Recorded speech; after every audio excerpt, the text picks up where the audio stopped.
Hello everybody, I hope you all doing really fantastic, and I hope you all have been going out and taking images, creating, showing the rest of the world how incredible nature is. Now this is going to be a video on camera basics. Now this is the part 2. If you want to go check out part 1, I'll link the video up here explaining basically what shutter speed is, what ISO is, and what aperture is.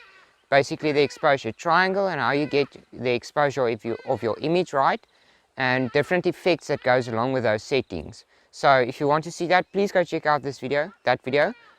It'll basically get you started with the DSLR and how the settings work.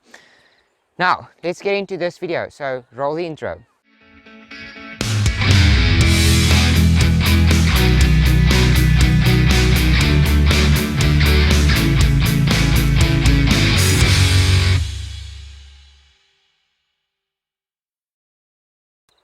Now this video is going to be on a little bit more advanced, but settings that every camera still has, and every camera you should set in every camera to get the image that you want. So these are really important settings, and you'd really want to know them before getting out into this beautiful and wonderful world of ours, and start taking images.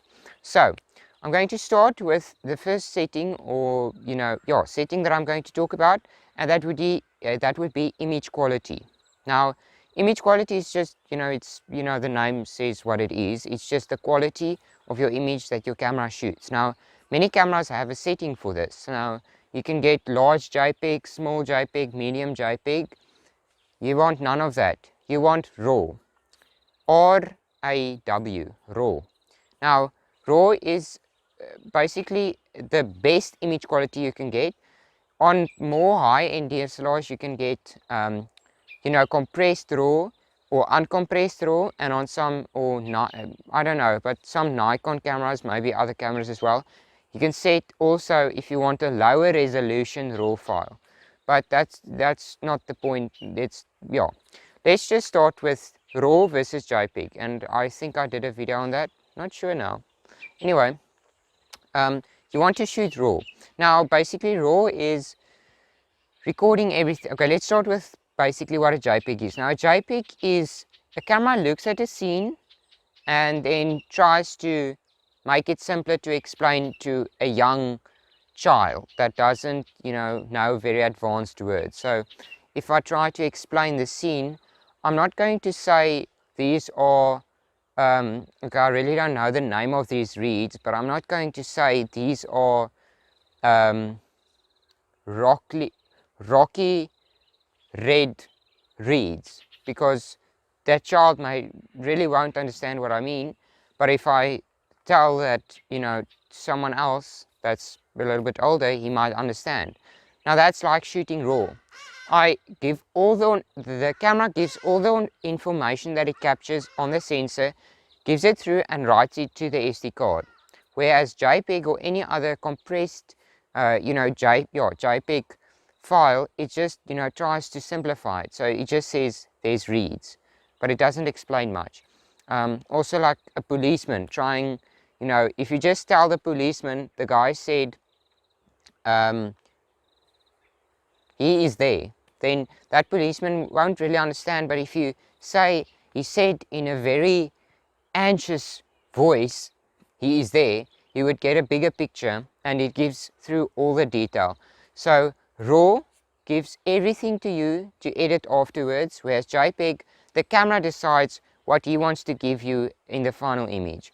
So if you want to get the most of your camera, the most dynamic range, the most detail, just the most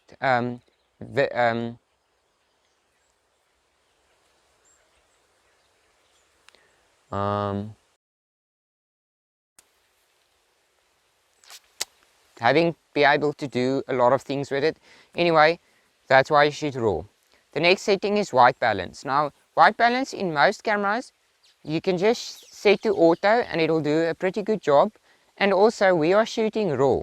Now most cheaper DSLRs, lower end DSLRs shoot compressed RAW, so that's still it limits it a bit, but you can really shoot at any ISO. I'm not sure about that fact, but you can really shoot at any ISO, and because you're shooting raw, you can adjust it afterwards to what looks right or what is correct. And so that makes it very simple. Just shoot, if you shoot raw, you can really shoot auto ISO and just correct it afterwards. Otherwise, it's a good, rule of thumb to just set your white balance to what it should be. Now, white balance is basically just how blue or orange your image is. So if you're shooting in a venue or something that is very, at sunrise, everything is very warm. Now, to get the correct white balance, so if you hold up a white paper, that paper should not look orange, it should look white. And that's what your white balance adjusts in your camera. If the light is very orange, you change the white balance to make the image look a little bit more blue, and then correct the white balance. If you want to make an image look a little bit more sunrisey, you can adjust the white balance to make it look a little bit warmer. That's white balance.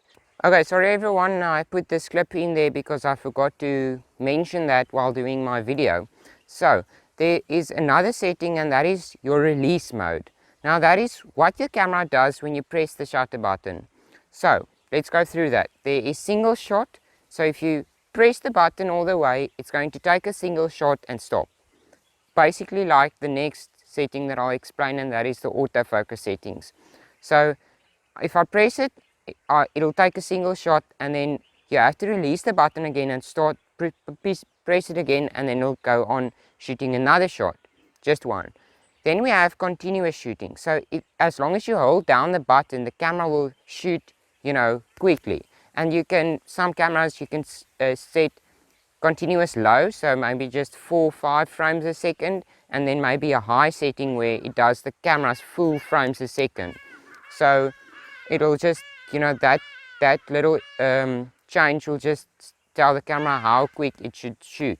So that's continuous shooting. If you hold down the button, it'll continue shooting images as long as you hold down the button. And then we have delayed, like a timer, self-timer, where it's like 2 seconds delayed. You can use that, so if you're shooting longer shutter speeds, you can press the button and leave the camera so that it stops shaking. 2 seconds, and then the camera will take an image, or just if you want to take an image of yourself. And then we have remote, so you can set your camera to remote, and then it picks up a remote. But that's basically your release mode, and then continue to the next setting. The next setting is the autofocus setting. The autofocus is, the camera adjusting the lens's focus to get your subject in focus.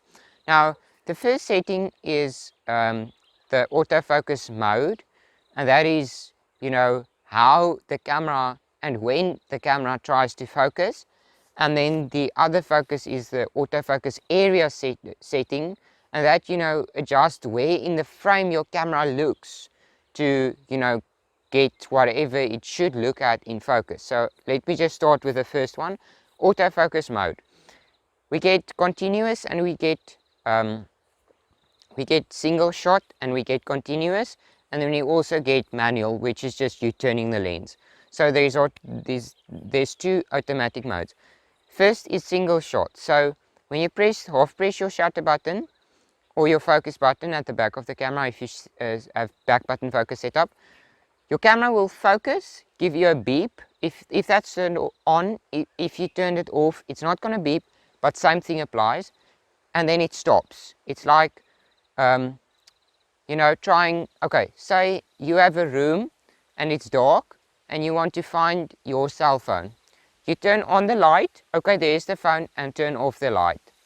Now you know where the cell phone is, and you get the cell phone. But now you can't, get anything else. Whereas continuous autofocus will continue focusing. So it's like turning on the light. As long as you're holding on that shutter button, the camera is going to keep focusing. Wherever, I'll get to that setting just now. Wherever your camera wants to focus, or chooses to focus, or you set it to focus, that camera is going to keep on turning that lens to keep that point or whatever in focus. Whereas single shot, it's like focusing, okay, I'm done, I'm walking away. Now if your camera moves, nothing is going to happen. Your lens is finished finishing, finished focusing. And yeah, so for wildlife photography, um, anything with a moving subject, we use continuous autofocus, because if it moves, you want your camera to continue focusing. It's like if you have a dark room and you switch on that light and you switch it back on, but your phone moves around, then you're not going to know where it is. So then you would need a continuous autofocus, so you keep your room's light on to continue finding your cell phone that apparently can walk now, but you get my point. So we use continuous autofocus to track a subject and continue keeping that focus on the subject, and single shot autofocus to focus once and then finish focusing. We use single shot autofocus so that your camera doesn't hunt. So if I know my subject is stationary, I can just focus and the camera is done now. Instead of it, focusing and maybe misfocuses because it keeps focusing. And you can use single shot autofocus for focus and recompose. So if I use my single center focus spot, I can focus and then move without my camera readjusting to the background. But I have a video on why I use back button focus and how I set up back button focus on my camera. You can check that out here to get more of these focusing setting, tips and stuff on how you should set up your camera with that. Okay, now we have the autofocus setting, that is the area that the camera focus. On lower end cameras, I would always recommend single point in the middle of the frame, because the middle focusing spot is the most accurate. I'm not sure if it's the most sensitive, meaning in darkness, but it's definitely the most accurate on many entry-level DSLRs, because it's cross type, where all the others are just, not cross type. So the center one is the most reliable, and also because your lens can move at the outside points. Your lens, if it focuses the subject, or it looks like the stuff all moving, and that's focus breathing. And to eliminate your camera struggling with that as well, just use the center point.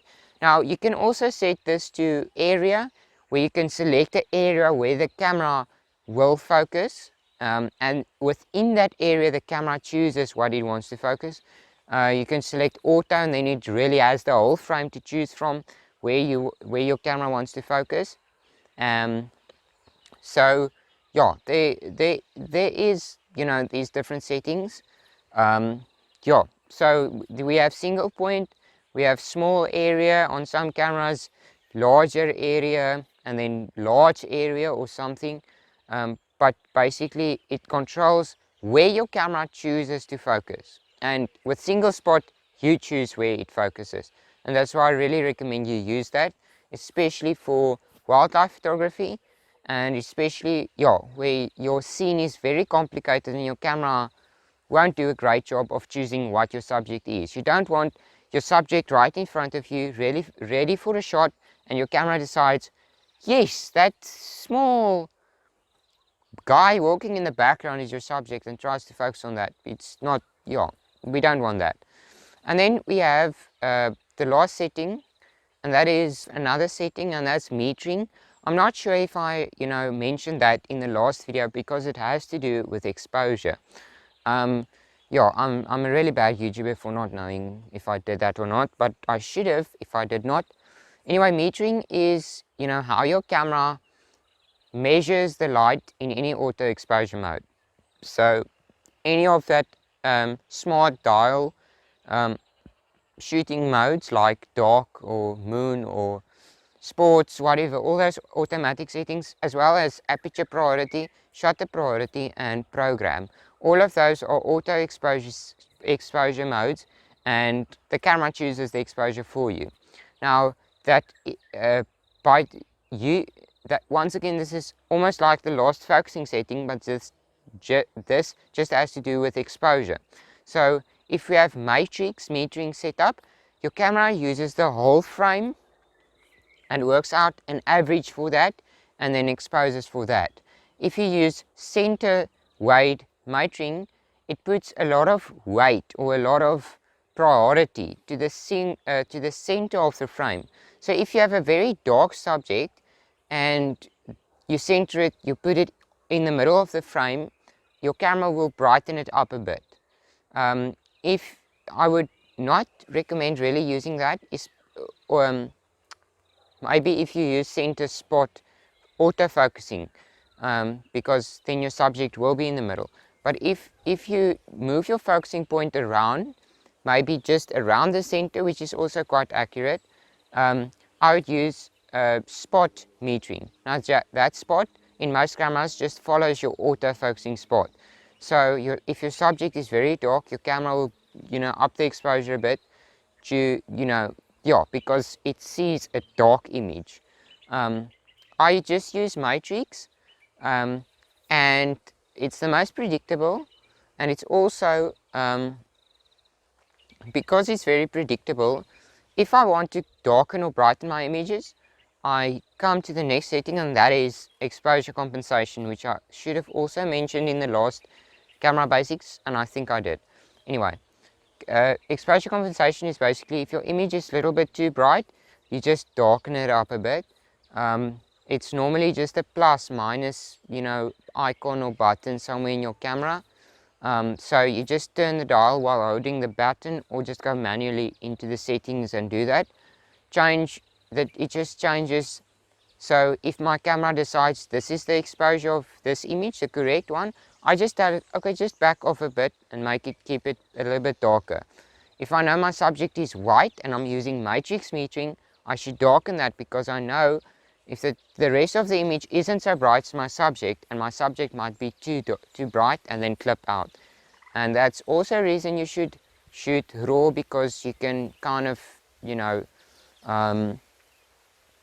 have a lot more tolerance when shooting subjects to maybe bring down highlights that's very bright or shadows that's very dark.